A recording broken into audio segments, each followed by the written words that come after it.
And welcome to Currumbin Valley Canvas and Clay. Thanks for joining me today. I'm Alison and I'm going to be showing you how to make some cute little shapes just using a slab. I've rolled out a slab just previously using my roller from the kitchen, which now obviously lives in the art studio. Just making sure I've compressed the clay on both sides.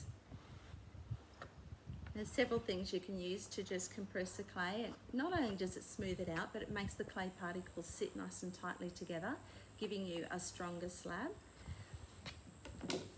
I've seen some people use old credit cards to compress the clay to rub it out nice and smoothly.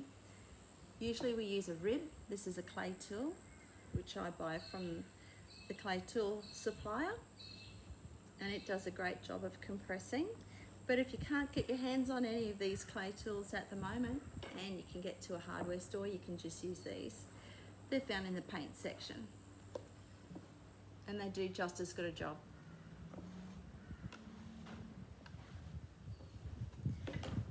Compress the edges just with my finger, running it around the outside, making sure there's no cracks. And then make sure I release it also from the board so that it doesn't stick. Now it's the fun part. It's time to add on some texture. There's lots of different ways you can add texture. Found objects, doilies or rollers. I think I might just use my roller today. So what I find is a good idea is to start just away from the edge. If I start right on the edge, it sticks to the roller and starts to roll around with it, which isn't a good thing. So if I go in a little bit and just keep rolling, the strength comes from my shoulders, and just push all the way along. I'm pushing down rather than pushing out, trying to stretch the clay. And it gives a beautiful texture. I don't know if you can see that. So instant. I love it. Okay. So I have a little template here which I'd like to show you. I'm going to be making a bird today. That was back the front. It says Birdie. I'll just find a nice spot on my slab where I like the texture. Then it's a simple matter of just tracing around it. I've got a little cutting tool, but you could use similarly a knife as well,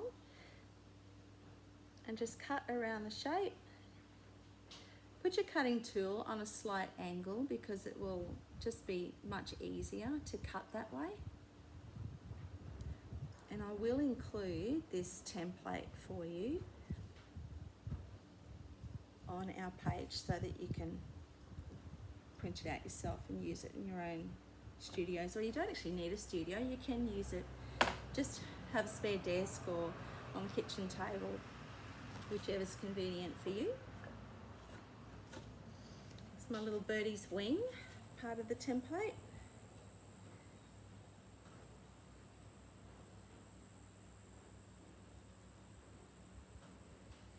And same thing, just cut around that. It doesn't have to be perfect.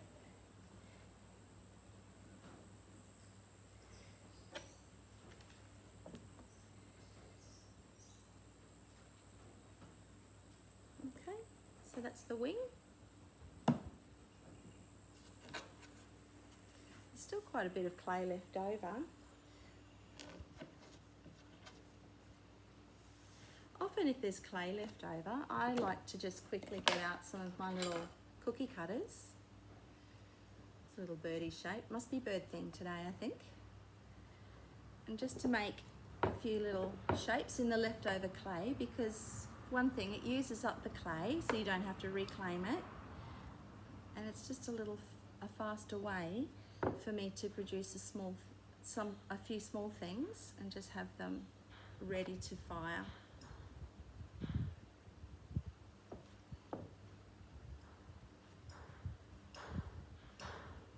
Okay.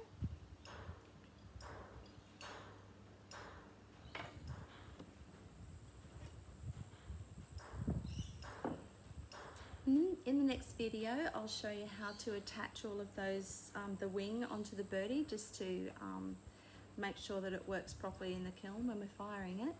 and doesn't pull away from the bottom piece. But these are our cute little birds.